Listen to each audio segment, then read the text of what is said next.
जय हिंद साथियों, नमस्कार। कैसे हैं आप सभी? स्वागत है आपका अपने परिवार में। जैसा कि आप लोग देख रहे हैं कि ग्राम विकास अधिकारी की जो विद्यार्थी तैयारी करने वाले हैं उन्हें अब क्या करना चाहिए। सबसे पहले अगर आपने स्नातक पास कर लिया है तो आप सीईटी स्नातक स्तर का जो है आवेदन कीजिएगा और उसके बाद दिसंबर में आप स्नातक स्तर की परीक्षा दीजिएगा।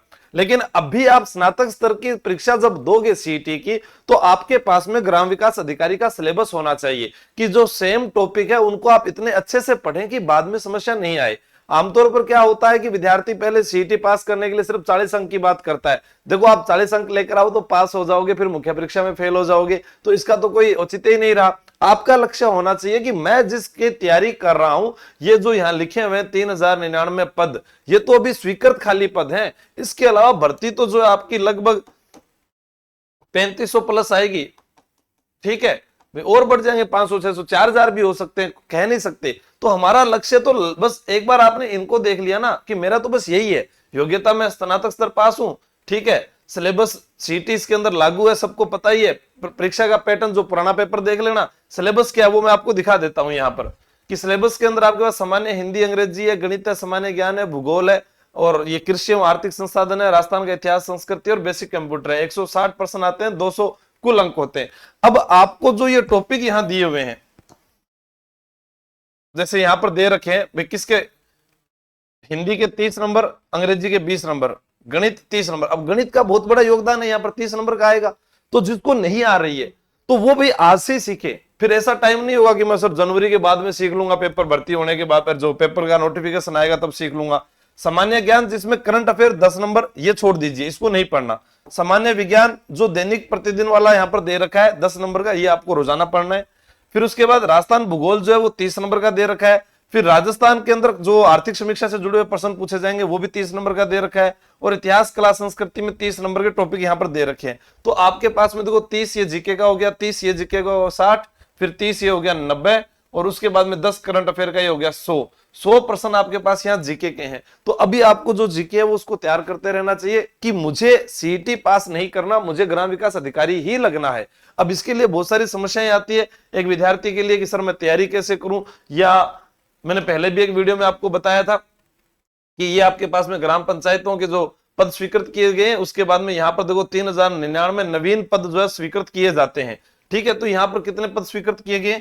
3099। इनमें बढ़ोतरी हो सकती है, लेकिन हमारा टारगेट क्या है कि आज से आप ये मान लीजिए कि जब ग्राम विकास अधिकारी का पेपर होगा, इसकी एग्जाम डेट भी दे रखी है जनवरी 2027 के अंदर। ठीक है, 5वें-6वें महीने के अंदर, तो आपके पास में 4-5 महीने वो हो जाएंगे, 5 महीने ये हो जाएंगे। लगभग 10 महीने का समय जो है आपको यहाँ पर मिल रहा है, और 10 महीने में आप अच्छे से तैयारी कर सकते हैं। और कोई भी विद्यार्थी जो है घर बैठकर तैयारी कर रहा था, वो बार बार कह रहा था सर मुझे ऑफलाइन बैच के साथ में अगर मिल जाए, तो उसके लिए भी मैंने यहाँ कर दिया है ये सीईटी प्लस एलडीसी पटवार प्लस वीडियो। ठीक है, ये जो बैच है इसके अंदर क्या ऑफलाइन क्लासेस से लाइव होगा। आपको यहाँ पर आपको सारी टेस्ट सीरीज मिलेगी, 8 बुक सेट मिलेंगे। वैधता इसकी 2026 तक, 26 में भी रहेगी, 2027 में भी रहेगी, जब तक आप नौकरी नहीं लग जाते। ठीक है, और इसमें 2 अगस्त के बाद मैं एडमिशन नहीं लूंगा, ये मेरा अंतिम बैच है। ऑफलाइन का भी अंतिम बैच रहेगा ये, और ये जो है ऑनलाइन, जो ऑफलाइन से एक ही बैच स्टार्ट किया, अभी तक नहीं किया। अब इसके अंदर क्या है कि बाद में हम वीडियो का अलग से बैच चलाएंगे, ऑफलाइन पटवार का भी चलाएंगे, स्नातक स्तर का भी चलाएंगे, लेकिन यह अभी एक बार अंतिम बैच है, उसके बाद में देखेंगे। ठीक है, अधिकारी बैच जो है अगर आप तैयारी कर लो से स्टूडियो फ्रॉम लाइव चाहते हैं, तो ये जो 7 बुक सेट वाला है ये भी आपको तैयारी कर लो ऐप पर मिल रहे हैं। दोनों बैच आपको तैयारी कर लो ऐप पर ही मिलेंगे, और जो तैयारी करना चाहता है वो कर सकता है। बाकी मन तो अभी नहीं करता है, क्योंकि देखो जब छात्रों को पीटा जाता है तो पढ़ाने का मन भी नहीं करता है। हमने सत्ता को बदला इसलिए था कि हमें न्याय मिलेगा, इसलिए नहीं बदला था कि पिछले 70 सालों में क्या हुआ, पिछले 10 सालों में क्या हुआ, ये सुनने के लिए हमने सत्ता नहीं बदली थी। हमारा सवाल जवाब है सरकार से, भी पेट्रोल डीजल पर आप बात क्यों नहीं करते हो, चंदा चोरी पर आप बात क्यों नहीं करते हो, आस्था के नाम पर हमारे पैसे क्यों लूटे गए, हमारे को जो है बीप के नाम पर वोट तो मांग लिए, लेकिन आज उसकी रैंकिंग के अनुसार देखो आप कहां पर जा रहे हैं। भारत की जो सारी रैंकिंग देखें, शिक्षा की देखें, मीडिया की देखें, खुशहाली की देखें, वहां पर हमारी रैंकिंग क्या रह रही है। तो हम उनकी बात करते हैं, अगर उनकी बात करने पर लाठियां चार्ज हो जाए, कुछ लोग कहेंगे कि सर पुलिस पर भी पथराव किए गए, तो जरूरत ही नहीं पड़ती ना साहब। जब पेपर लीक हुआ था लोगों ने कहा कि सर इस्तीफा दे दीजिए, इतने लोगों की जान चली गई, बच्चों ने सुसाइड कर लिया, कम से कम श्रद्धांजलि दे देते यार।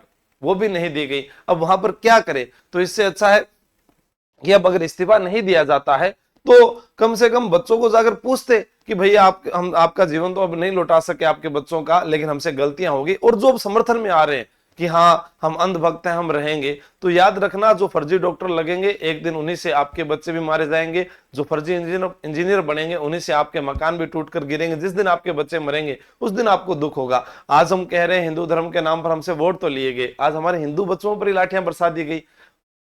जो प्रतिपक्ष नेता है राहुल गांधी, उनको घसीटा जा रहा है, उनके नाक से खून बह रहा है। तो सोचिए कि जब वो इतना बड़ा व्यक्ति सुरक्षित नहीं है तो भारत का आम नागरिक कैसे सुरक्षित हो सकता है? क्या इसे आप तानाशाही नहीं कहेंगे? अगर फिर भी आप कहते हैं कि पिछले कई सालों में ऐसा हुआ, तो अब ऐसा करने के लिए आप वापस गुलाम होना चाहते हो? नहीं, सत्ता इसलिए बदली थी ताकि हमें कुछ अच्छा मिले। ये नहीं, कोई भूख और बेरोजगारी पर बात नहीं करता है, पेपर और भ्रष्ट सिस्टम पर बात नहीं करते हैं। पिछले 12 सालों से मोदी जी ने प्रेस कॉन्फ्रेंस ही नहीं की, लेकिन यहां पर तालियां जरूर बजवा दी कोरोना पर। तो आप अगर उसी लाइन में खड़े हैं तो सोच लीजिएगा अंत बहुत बुरा होने वाला है।